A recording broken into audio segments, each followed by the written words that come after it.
And they have a long history, which of course we're celebrating in this anniversary year for them. But what for me is really, hello.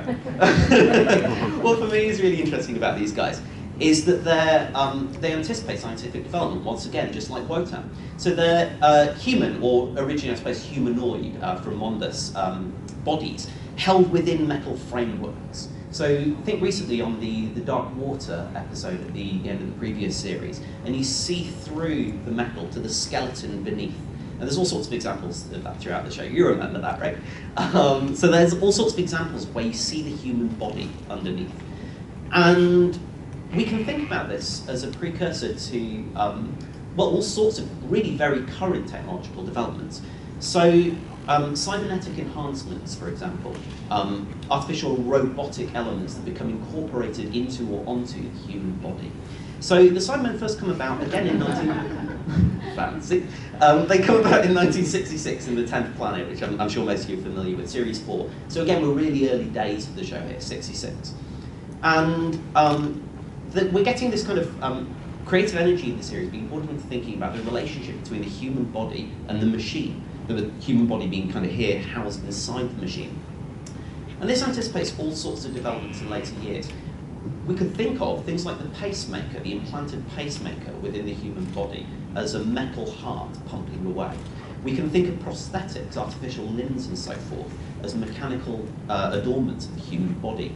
At my university at Montfort, we've recently produced an artificial pancreas, which is implanted into the body and produces all sorts of kind of interesting, exciting chemicals for the body.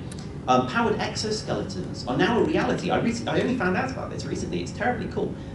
Mechanical suits that you wear that are powered by electricity, by machines, and in Japanese hospitals, these are being used, actually worn in Japanese hospitals, to allow people to lift 10 times more than they normally could in terms of weight.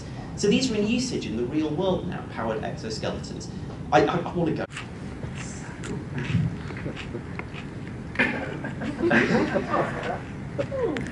Take some samples, we'll test them later. Children I prefer.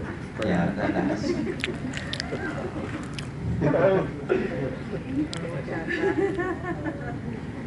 Maybe stops is the hot one.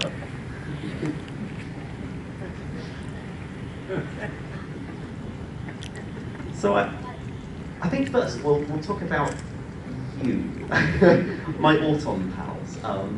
The Autons arrived in the 1970s, in fact in 1970 precisely, so the end of the 60s, beginning of the 70s. See, someone diffuse them later. So the Autons, on both sides of me now, surrounded by Autons, that's not a position anyone ever wants to be in, arrived in 1970. And the 1960s...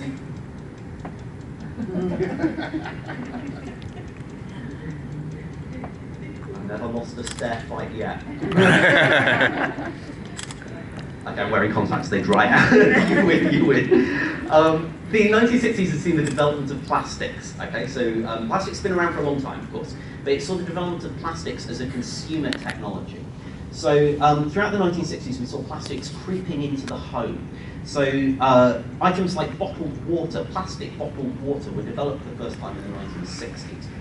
Cones made of plastic, lemon squeezers made of plastic, wine bottle stoppers made of plastic. Plastics were creeping into day-to-day life through the 1960s in a way that they hadn't done before. There's actually a really wonderful headline from the Daily Mirror in, gosh, I think it's 66 or 67, that was "Plastic Invasion."